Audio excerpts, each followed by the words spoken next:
Initiative on Article 17, Section 1 of the Constitution stoked fears of the unknown among our citizens. Any proposal to amend or revise the Constitution must identify the provisions being changed, containing their full text, but most importantly, must be forthcoming on the impact, effect, and true intention behind the proposed changes. Only then can they be presented for approval to the people, our sovereign, from whom all powers emanate. The proposal subject of the People's Initiative could have led, or could lead, rather, to a constitutional crisis, destabilizing our bicameralism and upsetting the systems of checks and balances. While the Senate is vehemently opposed to a dilution of its participation in the task of reviewing the Constitution, we exercised all restraint because in any conflict, it is always the people who stand to suffer the most. For this reason, I, together with the leadership, Senate President Pro Temp Loren Legarda, met with President Ferdinand Marcos Jr., and the leadership of the House of Representatives on January 11 before Divan de Honor in order to raise concerns on the proposed amendment contained in the People's Initiative. The President agreed with us that the proposal was too divisive and asked the Senate to instead take the lead in reviewing the economic provisions of the Constitution. In this way, we can preserve our bicameral nature of legislation. While the Constitution must be reviewed in keeping with the demands of the present and possibilities of the future, we believe that we must first exhaust all avenues open to us through policy making and legislation. That is precisely what the Senate did when we enacted amendments to the Public Services Act and liberalized many industries to attract foreign investments, encourage competition, and improve the delivery of basic services to our countrymen. The Senate stands firm behind the Public Services Act as a landmark piece of legislation that reforms our economic landscape. We, however, and I'd like to repeat, we, however, recognize that the case assailing the Constitution of Republic Act number 11659 or the amendments to the Public Services Act is currently pending before the Supreme Court. As such, the Senate commits that it will work with the House of Representatives to remove all doubts on the constitutionality of the law by ensuring that the liberalized policies contained in the Public Services Act can be implemented and relied on by investors as an enduring policy. It is only in this respect the Senate can agree to modify the Constitution. The framers of the Constitution deliberately ensured that modifying it will be an arduous process, never to be taken lightly. We wish to assure the people that in reviewing the economic provisions of the Constitution, we will be circumspect. We are guided by the knowledge that our sovereign is watching and that the work we should do represents no interest other than the people's interest. So that is my statement, ladies and gentlemen, of our friends in the media and the people watching us in live in the TV and radio as well as social media. Yes, my dear. Sir, you said that President Marcos parang commanded you that Senate will take the lead in terms of amending the Constitution. But mas gusto nyo policy making, so Public Services Act. But by any chance, does that mean, sir, that you will be, the Senate is more open to charter change this time around since may order na kayo from the President? Ganito kasi yan, the complaints of some of the investors the question first asked is, do we need to amend the Constitution, right? So now, we feel in the Senate that after passing the Public Services Act, hindi na po kailangan amendahan yung ating provision when it comes to economic amendments. Unfortunately, may pending case sa Supreme Court, marami pong nag-file. So anong nangyayari daw, maraming natatakot pumasok sa bansa dahil maski na meron na po tayong batas, wala pong TRO, but what if after 1 or 2 years, the Supreme Court declares it unconstitutional? And once the Supreme Court declares it unconstitutional, paano daw nila babalik sa 60-40 yung kanilang mga investments? So, may rason. No? May mga mabibigat din na rason. And that's why we are open with the leadership of the Senate. We had several meetings with the senators after. We are open to discussions on the amendment of the Constitution on these particular provisions. But we are going to do it separately, voting separately. And that is why we have prepared a resolution now signed by myself, Senator Lauren Legarda, and Senator Sani Angara on the economic provisions, amendments of the economic provisions of the Constitution. So with this, we had asked the majority members had asked Senator Sani Angara to lead a subcommittee on the Committee on Constitutional Amendments to tackle this particular issue. We chose Senator Sani Angara kasi kailangan talaga natin dito ay abogado. So, with due respect, hindi ko pa nakakausap si Senator Robin Padilla. He's still abroad. But when he comes back, kakausapin po namin siya at magre-request po kami na kung pwede, para dito sa usapin na ito, we will ask a creation of a subcommittee for this purpose. So, just to make a long story short, we had a meeting, the chain of events that had happened. So, nakipag-meeting po ako kay Presidente nung Tuesday. And I raised the alarm about the People's Initiative. He was very gracious enough to meet with me, and we discussed how we can diffuse the situation.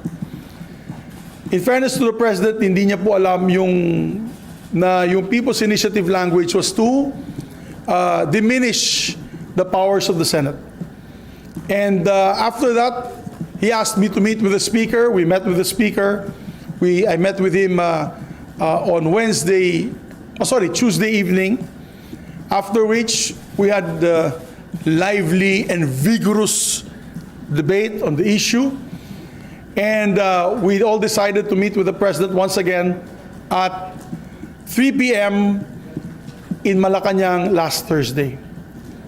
In that meeting, we were there early, so we met together with Senator Lauren Legarda. Kasama po namin si Congressman Sandro Marcos, Sap Anton Lagdameo, and the Speaker and myself. In that meeting, we discussed the scenarios. And of course, I defended the position of the Senate na talagang malabo yan kasi as far as we're concerned, their plan is unconstitutional because we are a bicameral system of government. Kaya, nung pagkita po natin kay Presidente, we decided, the President, first of all, and I'd like to thank the President for his comment that the PI is too divisive. And he even mentioned news items from the major networks that he watched the night before. At sabi, nagkakagulo na, bakit nagkakaganyan, may bayaran. And he even said na, and I thank the President for this, because he even said na, dati ako senador. Bilang dating senador, hindi din ako papayag na ma-undermine o ma-diminish ang kapangyarihan ng Senado sa pagdating ng usaping bicameralism or bicameral form of government. So maganda po ang direksyon ng Pangulo. And ang sabi niya sa akin at kay Speaker, sabi niya, why doesn't the Senate take the lead in the discussions of the economic provisions, and then you approve your version, which the House can adopt. So that was the position of the President. Para hindi na tayo maglalagay pa kung ano-ano pang mga amendments na sa tingin natin ay magagalit ang taong bayan. So, that was quite clear in the meeting, and that's why in the Van de Honor, medyo smiling na po kami ng Speaker of the House at ang Presidente ng Senado, because we were able to resolve that very big issue. That night, nag-meeting po kami with the senators. We had about 14 senators that met that night, and we discussed the possibilities. Nakuha ko naman po yung full support ng majority members of the Senate. We were also there. We also had a member of the minority there, Senator Risa Ontiveros, and of course, we said to her that we know their position, we will respect their position, but I'm being transparent. As the Senate President, I want to be transparent that these discussions will be taking place once the Senate resumes on January 22. Sorry, isa pa. Sir, kasi ever since naman, di ba, divided yung Senate in terms of Chacha, and parang kayo mismo nagsabi dati, sir, na pag pinush yan, hindi talaga yan mananalo dito sa Senate. But since kayo mismo, sir, yung may reso na, did you get the support of the 14 senators para pumasa po yung economic provisions, Chacha? We got the support of all the senators that were there, except, of course, for the minority. The minority is non-committal. They have to see the amendments first. They want to participate in discussions and the debates. I'm talking about Senator Risa. She was the one who said na hindi, wala muna siyang may dadagdag. Although she was happy that the discussions will be moving away from the plan of the PI na ikapon kami. Happy po silang lahat na ang sinabi ng Pangulo na dapat dito na tayo sa ganitong klaseng proseso. Hindi po yung sa gusto ng People's Initiative na yan, na EDSA Puera, na gusto nilang ikapon ang Senado at magkakaroon po ng mga posibleng amendments na hindi po natin makokontrol bilang Senado. Because you have to remember that the gist of this proposal is pagdating po ng isang constituent assembly, which can be called by either one, hindi joint. Either one can call for this. Ay 3/4 vote lamang ang kailangan. So I did a simple computation. Kung 300 congressman yun at 24 senators, that's 324. Technically, 3/4 vote is only 243. So maski na po mag-walk out po tayo, maski na po absent kami, they can amend the Constitution, and we can no longer protect the people's interest in the system of checks and balances that we are, which is enshrined by the Constitution through a bicameral form of government. So, You need 16, but you really only have 13 for now. no, we need a total of 18 votes when it comes to amending, kasi 2/3 ang 16, 3/4 is 18. Sir, pumayag po si Speaker na mas-center lang sa economic provisions yung any amendment. Well, ang binabanggit niya palagi, dyan lang naman siya gustong mag-amend dahil sa economic provisions. According to him, officially in front of me. I don't want to put any words in the Speaker's mouth. I would rather that you ask the Speaker himself on his position on this matter. Was it clear na he's speaking for the 300 members of the House of Representatives during their meeting? Nandun din naman si Sandro. So Sandro is a senior deputy majority floor leader. And I believe the message was loud and clear.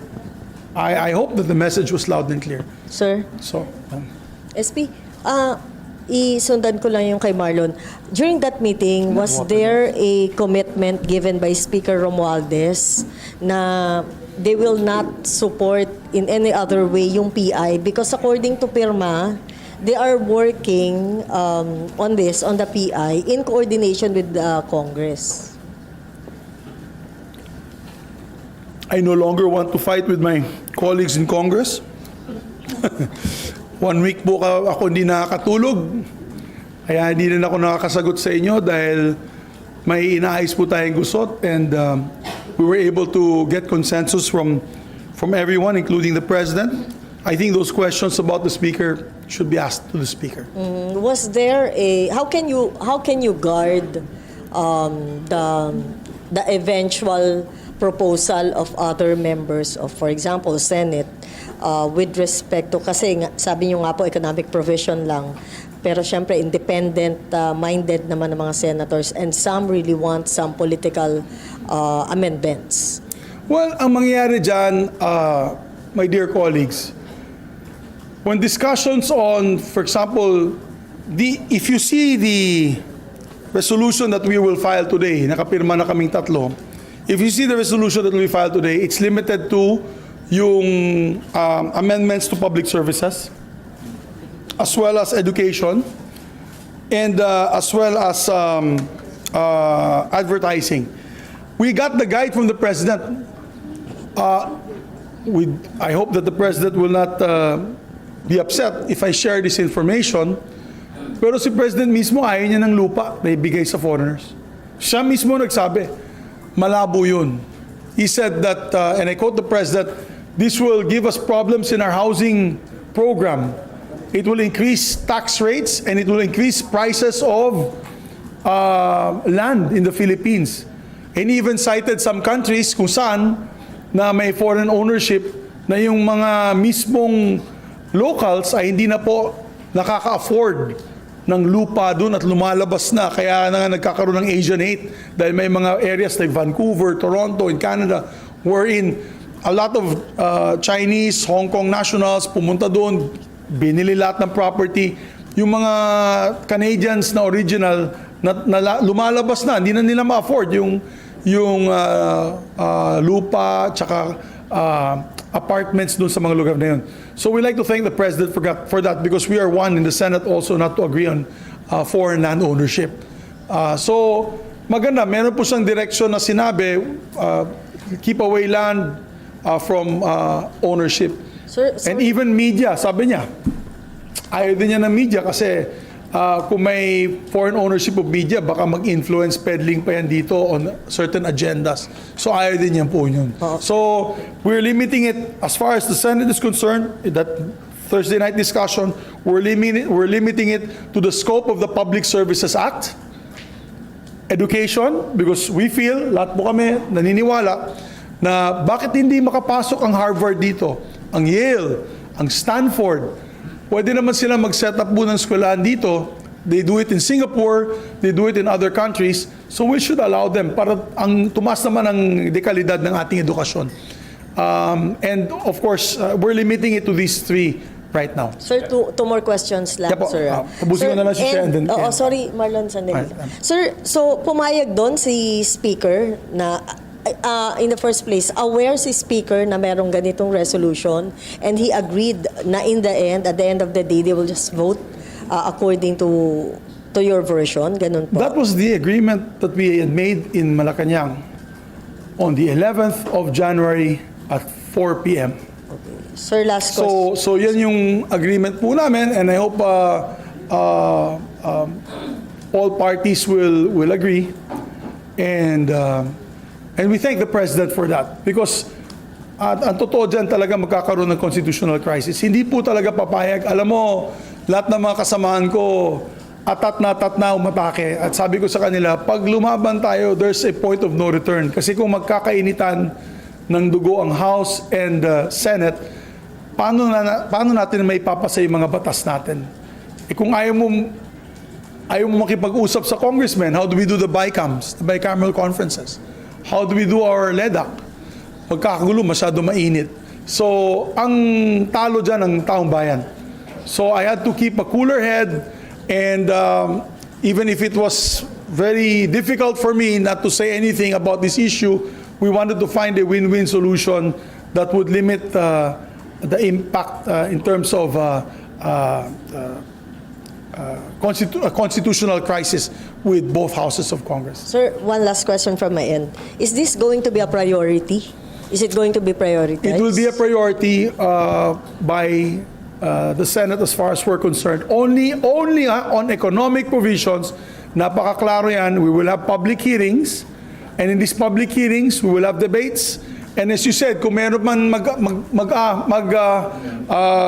propose ng controversial dito sa Senado, term limits or removal of term limits or change of government, I'm sure the members of the committee, the subcommittee, or kung gusto ng ating mga kababayan, gawin natin na committee on the whole to be presided by myself and Senator Angara, we can put it on a vote.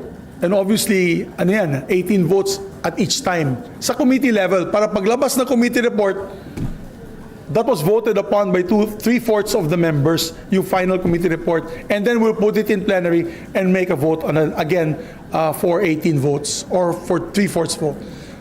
Well, I cannot predict what my colleagues would be saying, but I think the simpler the amendment, the easier to get 18 votes from my colleagues.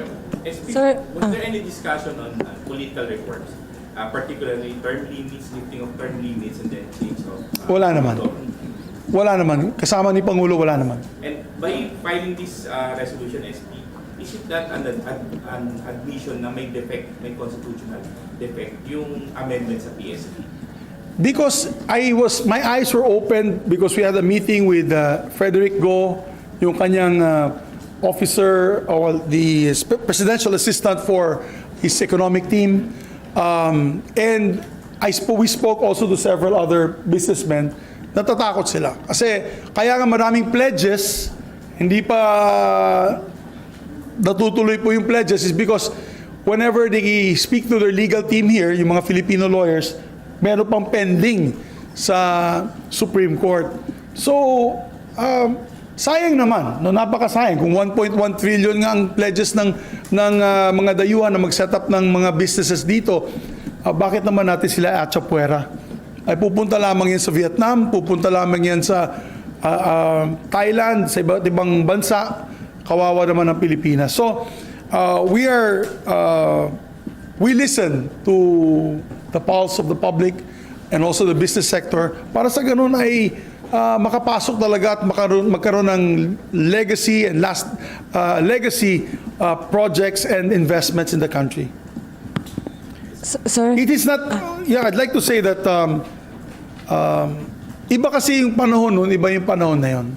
I think when we passed the 1987 Constitution, it was not defective because at that time, all countries at that time were looking inward, di ba?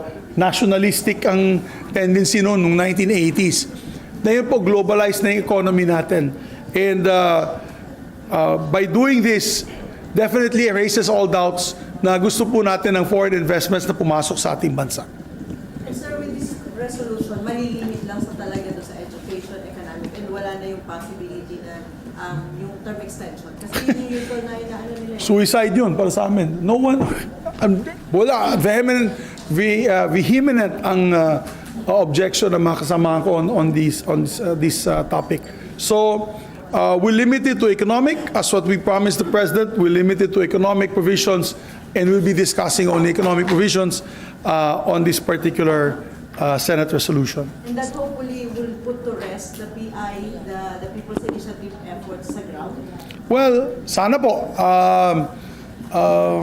Sana po yan ang mangyari. Yan ang kagustuhan din ng Pangulo. So, of course, the question now will be with our colleagues in the House of Representatives. Sir, sabi ang initially po sir, 'di ba, re-reviewin po ng subcommittee ang economic provisions ng Constitution. And then eventually magko-convert po ba Congress to Constituent Assembly kasi dinidiscuss niyo na po yung 18 votes which Hindi is na. 2/3 na Dito na requirement. lang kami boboto. Yan ang usapin namin sa Malacanang. We will be here, we will pass this, 18 votes dito, and we will submit it to the House. Yung And then kagaya po. if they, ang gusto ng ating Pangulo ay adapt na lang po ng House of Representatives. Na kung hindi po i-adapt ng House of Representatives, magkaka-impasse po tayo. So same route sir ng pinagdaanan po ng Public Services Act. Nag-may It is it will be like a bill, but 3/4 vote.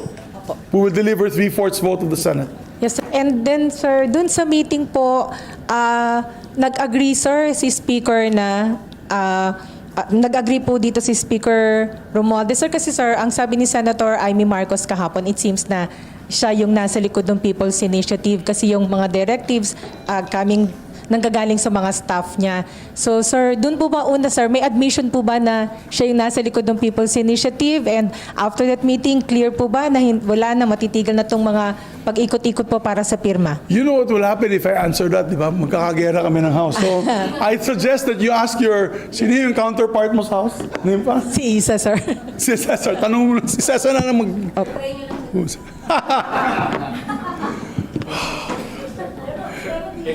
SP, di ba, under the Constitution, very specific yung mode altering the Constitution.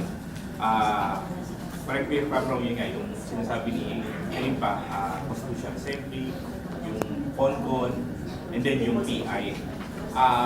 So, by doing that, sir, kung parang same lang siya sa legislative yung process ng pagpasa ng isang bagay. It's just a name. Actually, parang...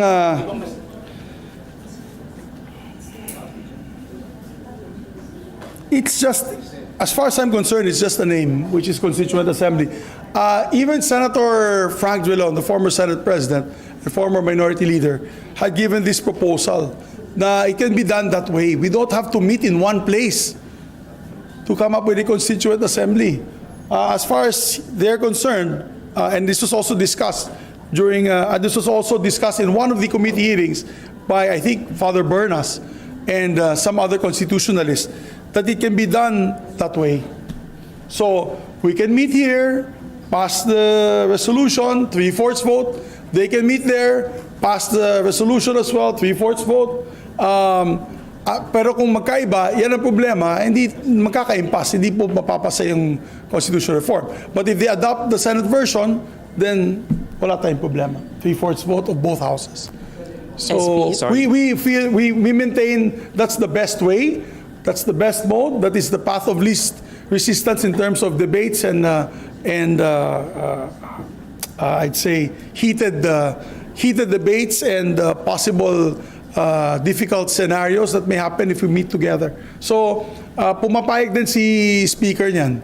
So, walang problema. Sir, yung pulso lang, sir, ng mga kasamahan niyo sa Senado, yung 3/4 votes, sir, coming from the Senate President, kayo po yung confident na makuha niyo yun kung economic provisions lang yung gagalawin sa Constitution?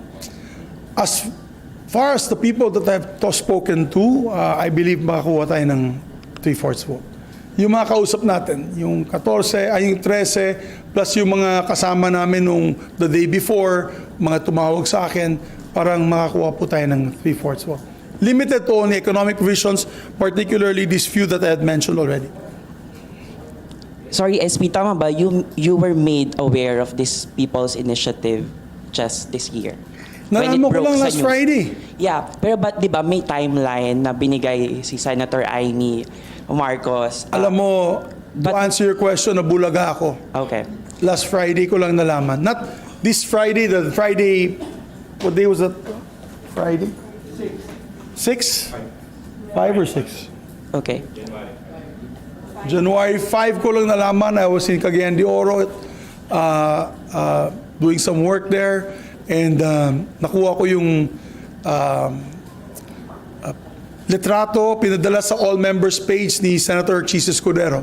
Yung litrato ng People's Initiative question. Okay. Doon ako nabulaga. Pero sir, why did the BICAM approve nearly 12 billion increase sa COMELEC budget under plebiscite planned this year when in fact wala naman tayong gaanong scheduled plebiscite for this year? Well, we were told that that budget was for purchasing of machines. Kasi wala na yung Smartmatic, di ba? Disqualified sila. So, akala po natin para sa election ng 2025 yun. Kasi kailangan mo ng at least 1 year before bago mo bilhin yung machines. Di ba? Kasi election na eh. Pagdating ng 2025, we only have 4 months to go before elections. So we thought it was the preparations for the 2025 elections. But remember that it didn't come from us. Hindi galing wala sa NEP yan, wala sa GAA. Hindi kami nagpo-post yan. So that's supposed to be for elections of 2025. And I believe sa Chairman George Garcia naglabas na ng pahayag today or kahapon or today, rather this morning, nagagamitin daw nila yan for the 2025 elections. Yes, guys. Can I just clarify lang, sir. During the meeting, sir, meron bang categorical order from the President to stop the PI? Kasi apparently ang discussion among congressional leaders lang. How about yung mga private group na gusto pa rin mag-initiate ng ganong PI? The President maintained his position that this is divisive. The President maintained that position. I hope that the people who are listening would be able to get that the body language of the President. On stopping the move, well, I don't want to. Let's ask the Speaker and his lieutenants in the House of Representatives, all those who have spoken out, because according to the Speaker in that meeting, moot and academic na daw yung PI kung pag-usapan daw natin dito sa Senado itong economic provisions. Kung totoo lang economic provisions lang gusto nila, only economic provisions. So sabi ni Speaker, moot and academic daw yun, but I'd rather that you ask him what his opinion after we file this today and after the reading of my statement. Even sir, sa side ni Speaker, walang categorical or commitment na, okay, we'll stop without admissions. Well, sabi nga niya, it's moot and academic once this is filed and discussed. So I don't know,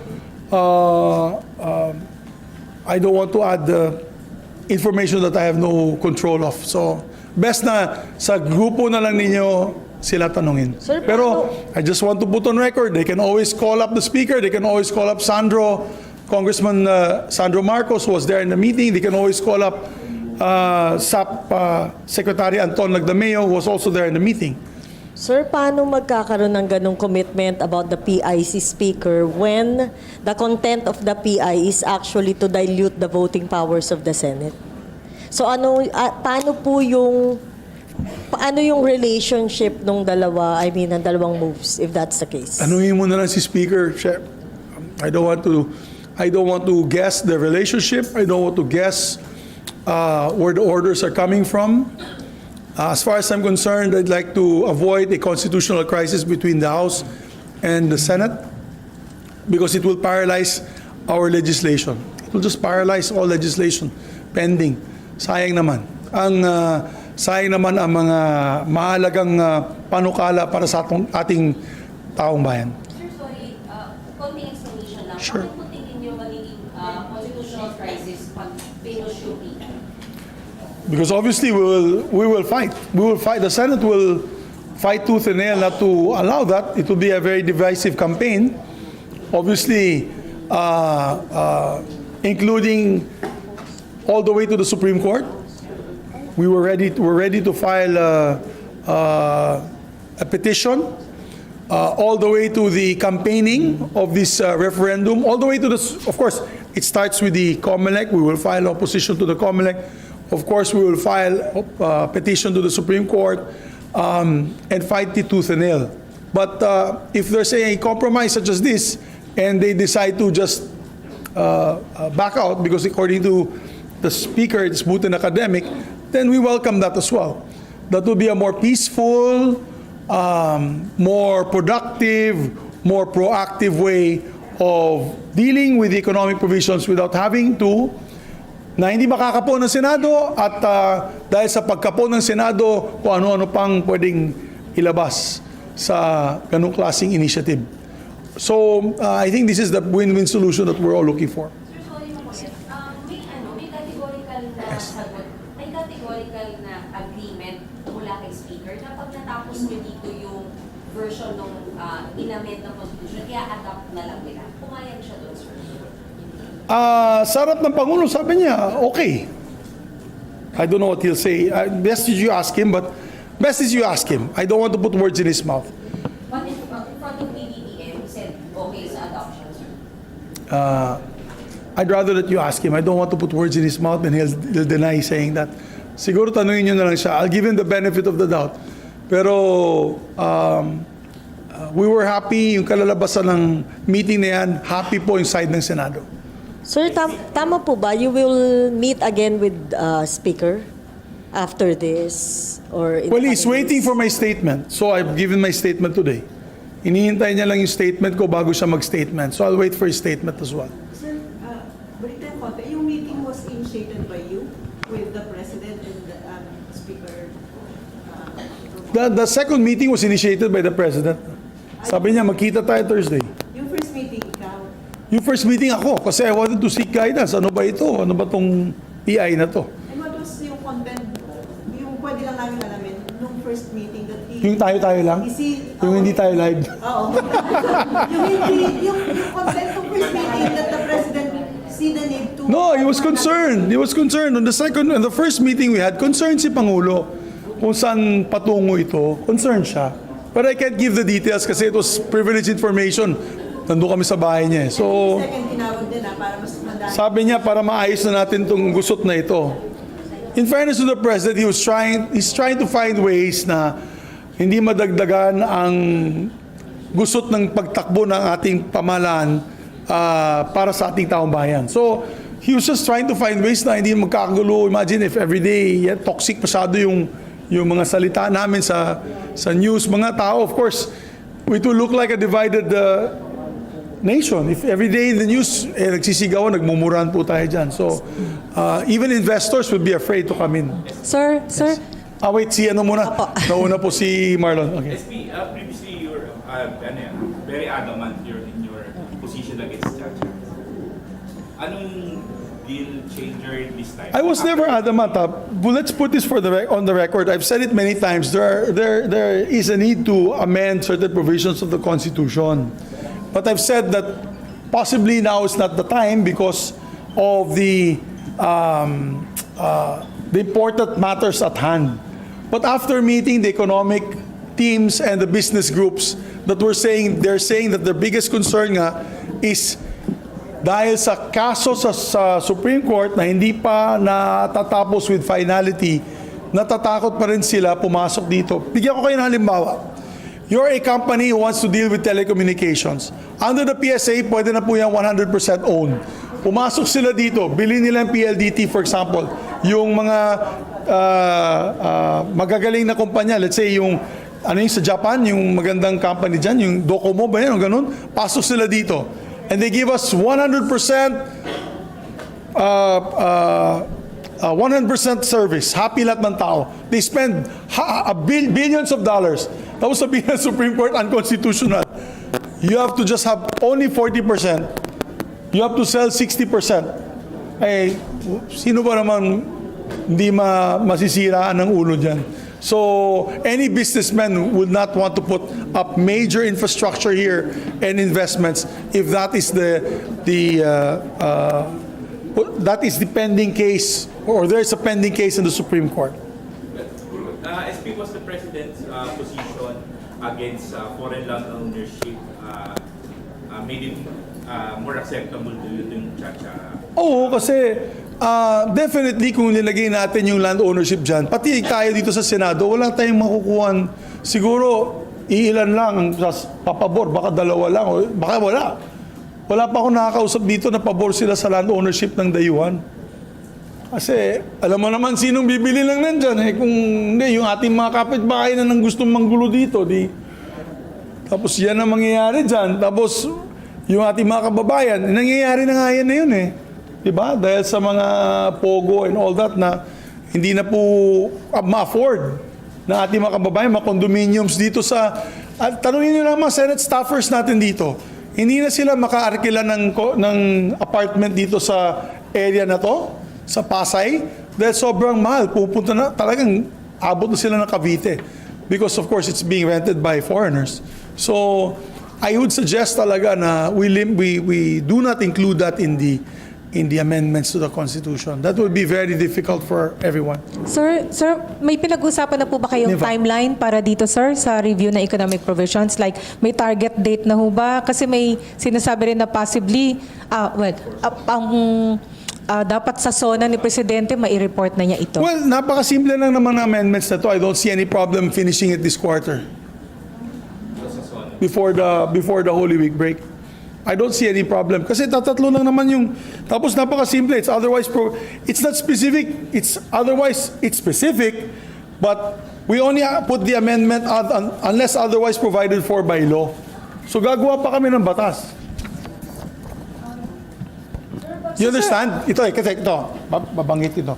Yung sa Public Services Act, para maging constitutional na po yung national patrimony and economy. That is under Section 11 of Article 12. Section 11, lalagyan lang namin ng linya unless otherwise provided for by law. Meron na tayong Public Services Act. That's the law. So that will now constitutionalize the Public Services Act. Pero sir, can you do that without converting Congress into a constituent assembly, sir? Sir, kasi amendment din po yan sa Constitution, yung adding that phrase po na unless otherwise provided by After law. discussing with several legal luminaries, it can be done. It's just a name. What's the Constituent Assembly? Our hearings and our voting here will just be, it's like a separate assembly. They have one there, we have one here. Does it say that we really have to meet? So sir, ibig Say sabihin, ba in the Constitution that we have to meet all together? Pero Hindi naman, di ba? voting Saan kami magmi-meet sa Club Filipino? Pero ibig sabihin, sir, gagawa kayo ng batas saying na dadagdagan ng unless otherwise provided by law ang Constitution, sir? Yes. Yung ganung provisions? Yes. We'll see it because we're filing this right now after our press conference. Sorry, with your respect po. Oh, Marlon. Kasi doon sa charter natin, very specific yung mode of modifying. Talaga nakalagay doon, con-as, or PI. By doing this, na parang ang dating sa amin, na ganun lang kasimple, di sana yung mga nagdaang administration, naisip din nila na ganito lang pala kasimple. Pero I'll tell you, Marlon, guys. So what if we meet in one house? They will be discussing economic provisions. We will be discussing economic, magtatabi-tabi kami. We will vote separately, 3/4 vote, 18 votes. They'll vote also 3/4 vote, their vote. Then we come together and that's the agreed resolution. It's the same if they do it there and we do it here. What is the difference? What is the difference? Yung sigawan ng debate, di magdebate sila doon, magdebate kami dito. So it is the same. That is the Constitution does not say we have to meet all together. Sir, you don't have to declare yourself as meeting separately, being a constituent assembly, sir. Well, it's schematics. We'll wait for the chairman of the subcommittee, Senator Angara, to decide how we will call it when we adopt this, or whenever we adopt this resolution. So, But it's the same. I don't understand. People are expecting us to meet in one place. Why? Dahil magsisigaw, magsusuntukan kami. Hindi naman, pwede naman namin gawin yan dito. Pwede nila gawin yan doon. What's important there is the 3/4 vote, voting separately. That is what's important because it's a bicameral form of government. Yan ang pinakamalaga dyan. Na boboto kami, 3/4. Boboto sila 3/4. Pag hindi po kami naka 3/4, wala nang usapin ng charter change. Ganun lang yun. And sir, confident kayo, sir, na makukuha yung suporta ng 18 senators, sir, or more? Depending on the amendments, dito sa amendments na ito, komportable po ako na makukuha natin ang boto nila. Sir, yung timeline, sir, na sa zona ni Presidente, pwedeng batas na po yung... Well, hindi pa kasi dadaan pa ng, depende sa plebisito, magkaka-plebisito pa yan. So, we have to ask the COMELEC if they have funds for the plebiscite. Magpa-plebiscite pa yan, my dear. Anything that we discuss here and we vote on will still go to the people. So, we'll have a plebiscite kung sasang-ayon ba sila dyan. So sir, sorry sir ha. So ang step by step, sir, is subcommittee, of course yung approval ninyo, and then yung dadagdagan na unless otherwise provided by law, plebiscite, and then you'll write the laws, sir? Yes. Ang mangyayari, hindi na kailangan sa Public Services Act, nandiyan na yung batas eh. Opo, pero sir, yung sa education. Yes, education, magpa-file pa tayo ng bill. After, sir, na Babalik ulit tayo sa going back to the first step to filing a bill that will allow, let's say, foreign ownership for education in the country. Dadaan ulit sa ganyang klaseng proseso. Ayan. What can you say about this ongoing signature drive na sinasabi niya involved na pera and some... Bawal yun. Bawal yan. Any form of bribery, whether with government funds or private funds, bawal yan. And even I believe the COMELEC has said this, na kung mapatunayan nga na nagbigay ng pera, that's an illegal activity. So, bawal yun. Sir, was I that mean, I think we're also- all in agreement na bawal po siya. Sir, naging concern din ba yun ni Presidente? So, Ha? sa meeting po ninyo, sir, naging concern din po niya yung report ng bayaran sa People's Initiative, sir? Yes. Nagbanggit nga siya ng mga news agencies. Katulad nyo. Tulad mo. GMA. Hindi ko na papagay. Lahat. Pinapanood niya. In fairness to the President, he watches the news. Yes, He sir, watches because the we news. report, kasi ang TV5, report po namin, sir, yung na-report po namin kasi na may nagkakabayaran. Yun yung sinight, sir. Oo. Sinight niya yun. Sinight niya yung nangyayari sa Bicol. Sinight niya yun. So, he's concerned. He's concerned. SP. Sir, ay, sorry. Sir, Ladies if and- first or Oo, ladies first? Ako muna, lady ako. Sir, if and when it happens na kailangan nyo na nandun kayo sa scenario that you will file a petition before the COMELEC, you're going to use all these so-called bayaran, the payoff. Well, I believe Senator Amy Marcos has filed a resolution on this issue. She's leading the Committee on Electoral Reform. So we can await her committee hearing and let's await her findings. I would like to wait for the resolution of that filed measure of the good senator from Ilocos Sur or Ilocos Norte, Senator Amy Marcos, and we'll wait for the outcome of that hearing before we can make a decision. SP ba yung ginamit niyo pong words, seeking the guidance of the President and agreeing to what was discussed and said during that meeting, is it not in effect giving up the independence of the Senate? Oh, no naman. Well, first of all, alam mo naman, I personally am allied with the President, so I seek guidance on these particular divisive issues with him.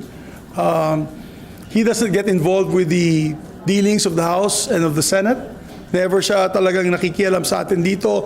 But when it comes to these positions, for example, yung MUP, di ba? Nagkakaroon ng agam-agam at galit ang mga members of the armed forces and of course the retired members of the armed forces. We had to seek also the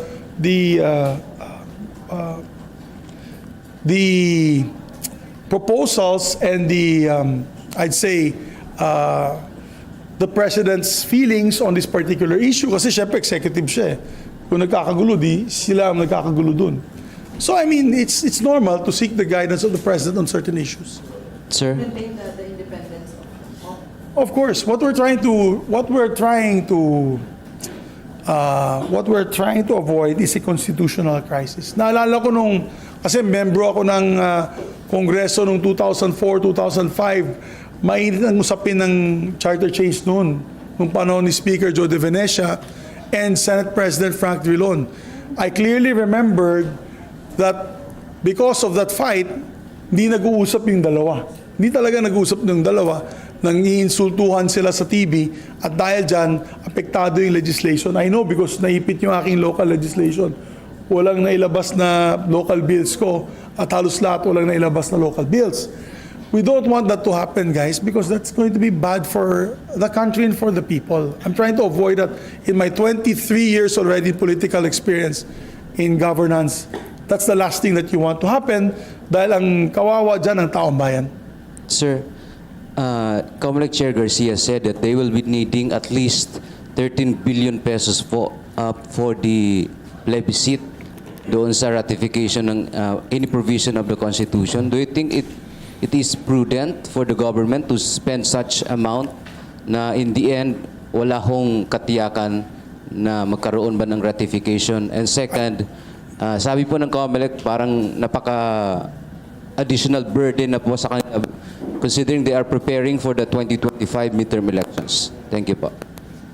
Well, sa economic provisions lang ito, partner Ham. I just want to limit it to the economic provisions.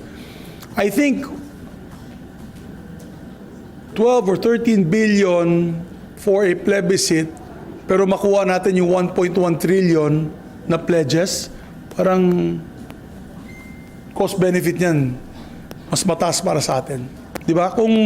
Kung talagang papasok, kung maayos natin yung gusto dyan sa Supreme Court, particularly on the issue on Public Services Act with an amendment of the Constitution, at papasok yung 1.1 trillion pledges na binanggit ng DTI, highest in 56 years yung pledges na ito, ay sa tingin ko,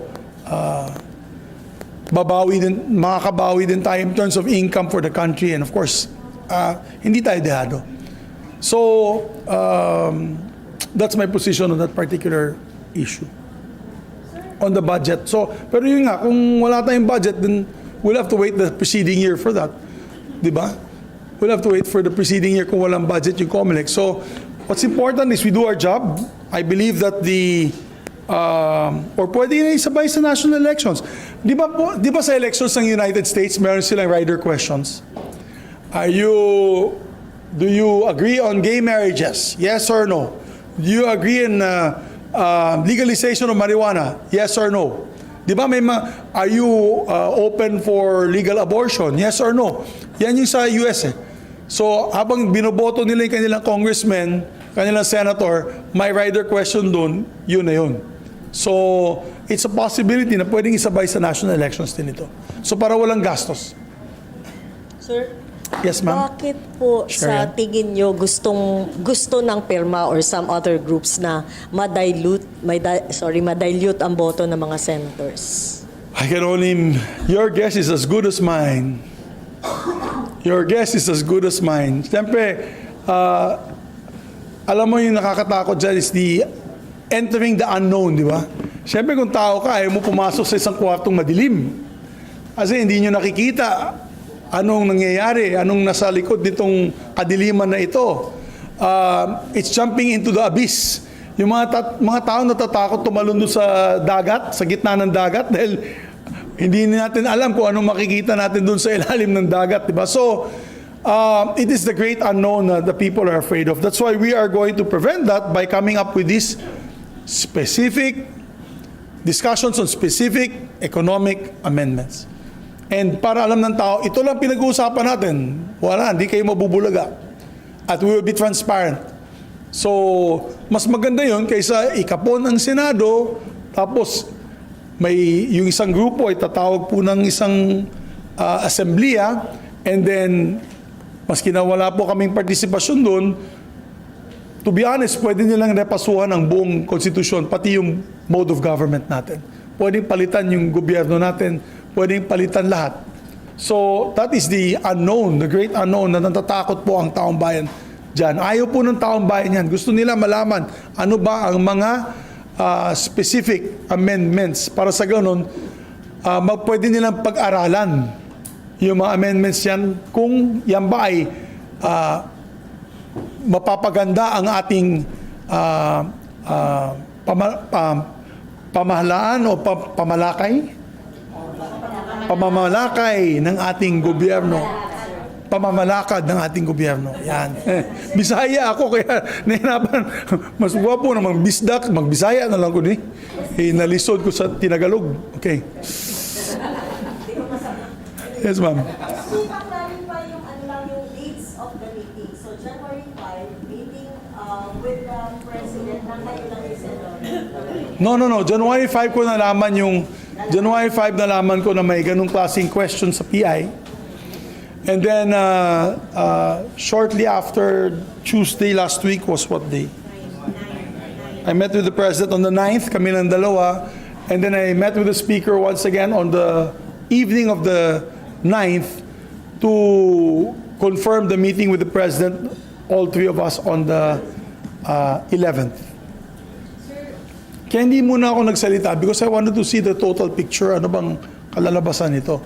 So I held my guns muna, tahimik muna ako until we found a solution to this coming problem. Now, if it is resolved, I do not know, the Speaker will have to answer that question. Sir, yung meeting niyo ni Speaker, anong napag-usapan? Tinanong mo siya, sir, ba't naman ganito, ba't may People's Initiative? Medyo mainit ang usapin namin. It was a very colorful and vigorous discussion.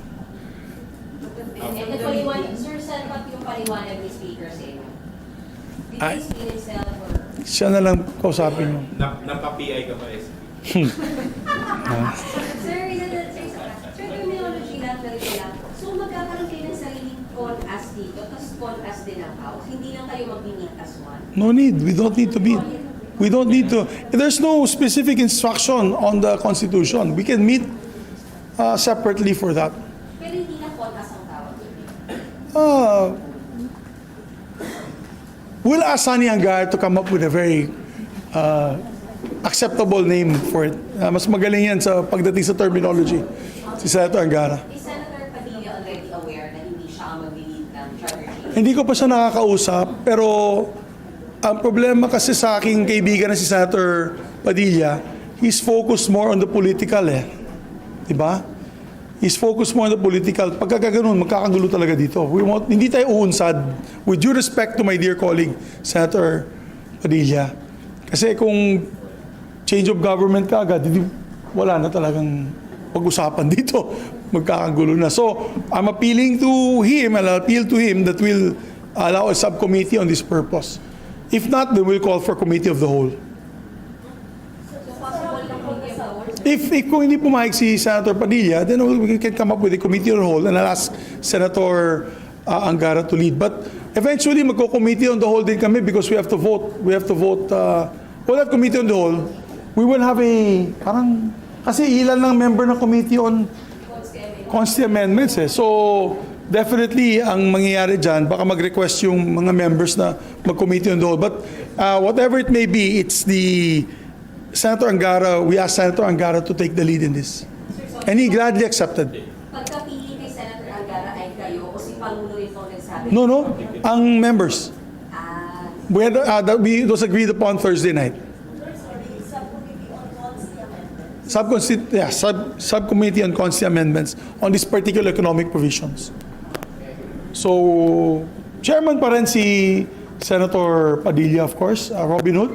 But we request that after our Thursday meeting na we decided, importante, pati ako, I cannot, to be honest with you, usaping legal ito. Hindi naman ako batikang lawyer, hindi naman ako abogado.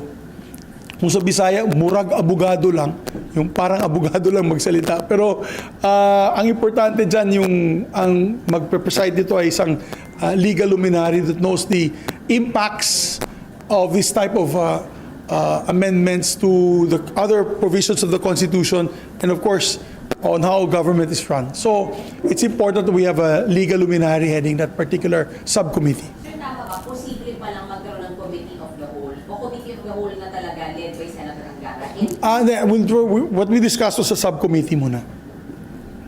Para mag-umpisa na yung hearings on this issue. They will invite all sectors. We will also invite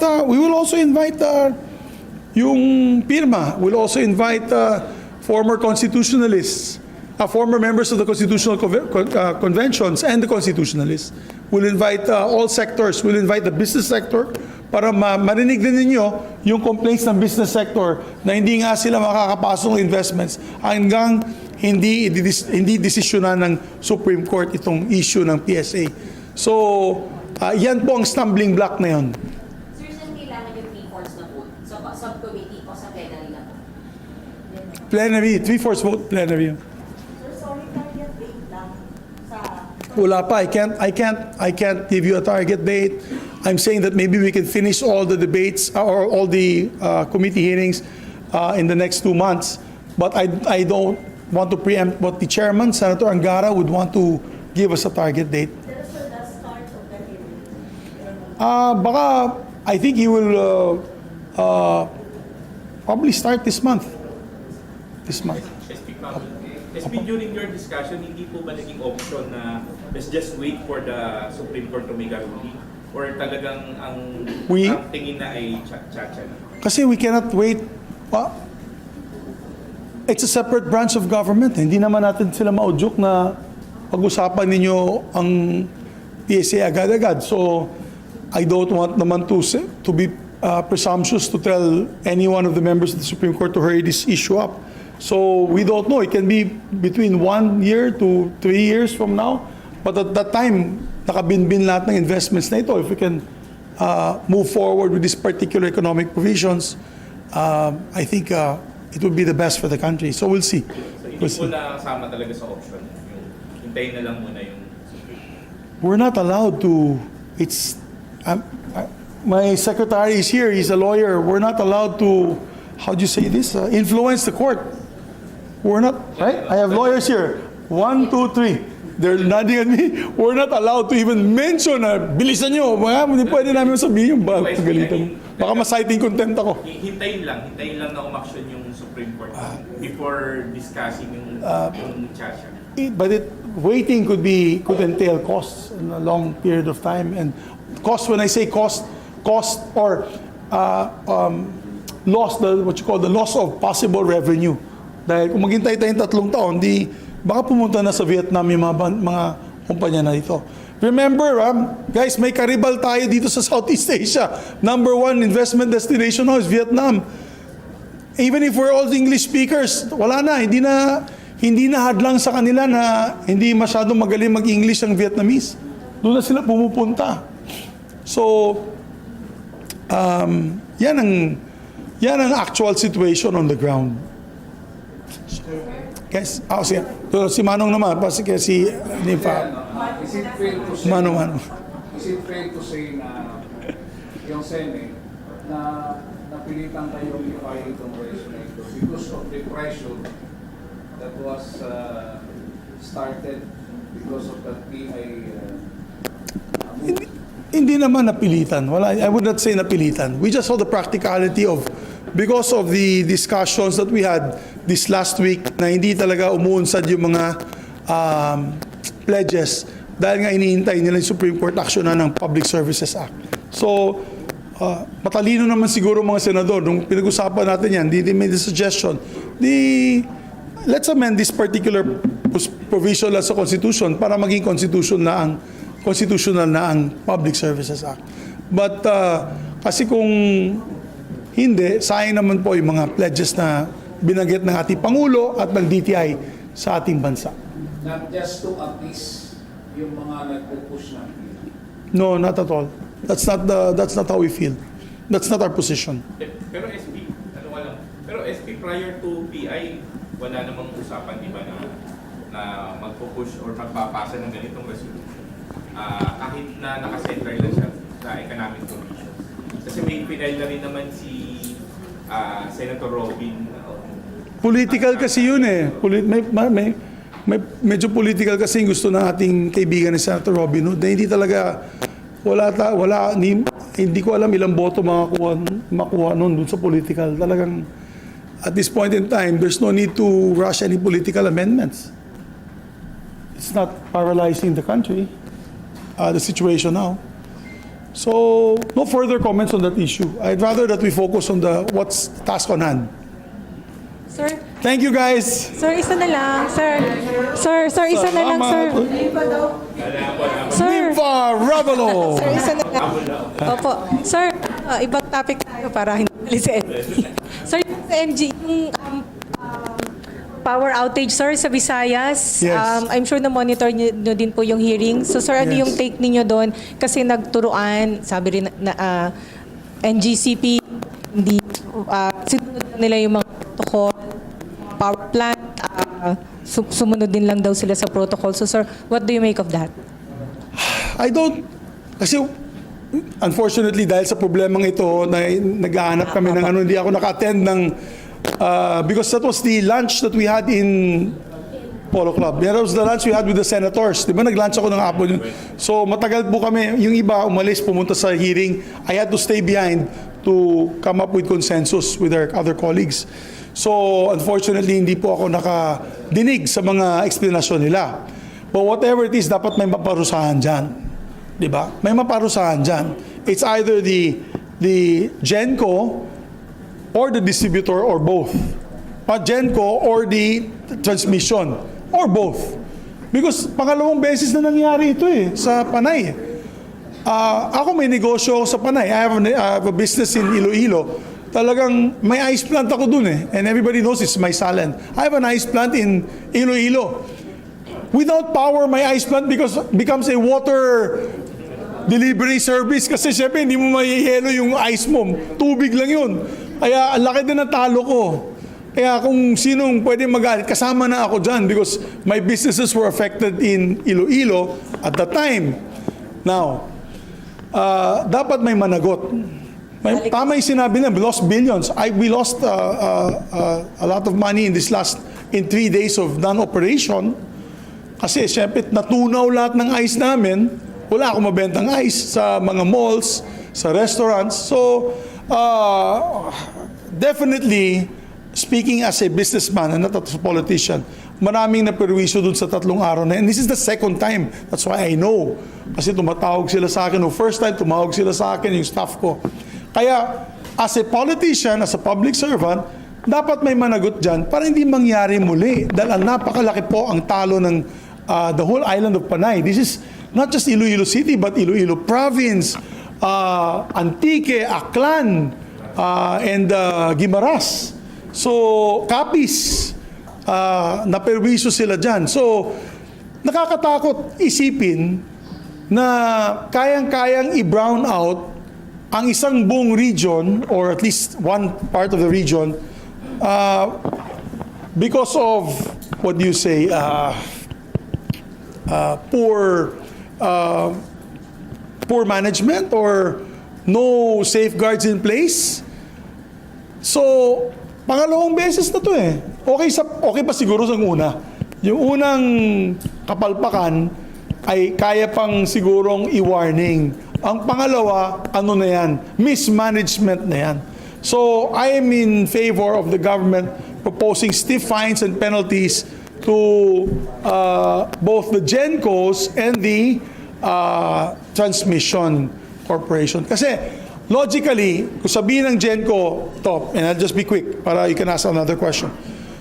The GenCos, kung mag-maintenance service yan, pag mag-maintenance shutdown, dapat yung transmission connected sa other grids para sa ganun, kumuha sila ng power sa ibang lugar. Kami sa Mindanao, okay, meron kaming surplus power. We have 1,200 megawatts of surplus power in Mindanao. Ibig po sabihin, pwede po natin ma-export yan sa Panay para hindi magka-brown out. Kung hindi naman handa yung transmission grid line ng national grid, wala din po tayong magagawa. Diba? So, I think they should look at the totality on the system check on why this was not prevented and also the interconnection of grids. Because it does not make sense why we have a surplus in Mindanao and we cannot deliver it to Panay. Sino may kasalanan nun? Dito transmission, kasi transmission lines yun between grids.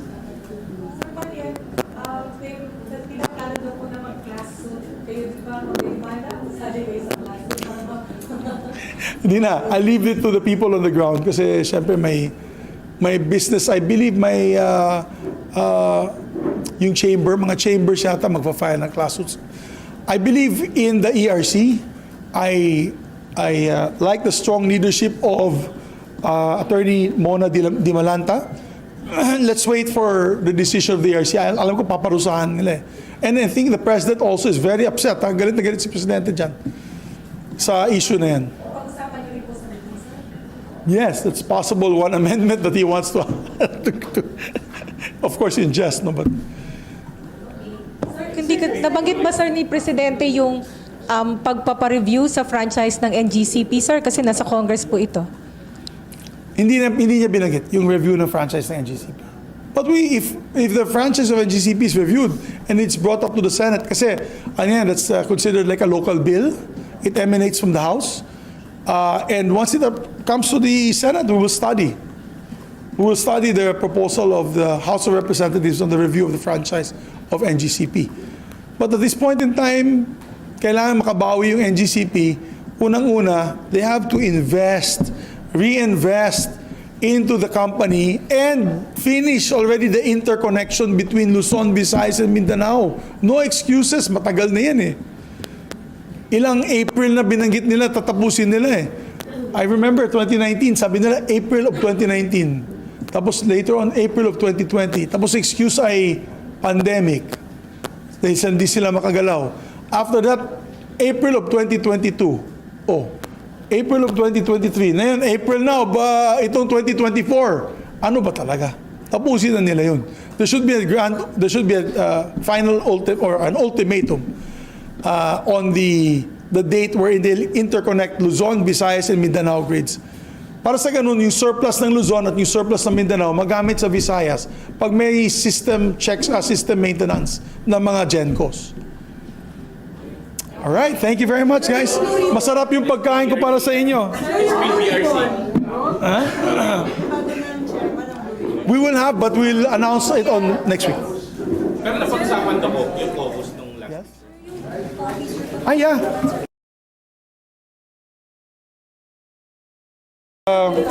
And the statement. We have resolution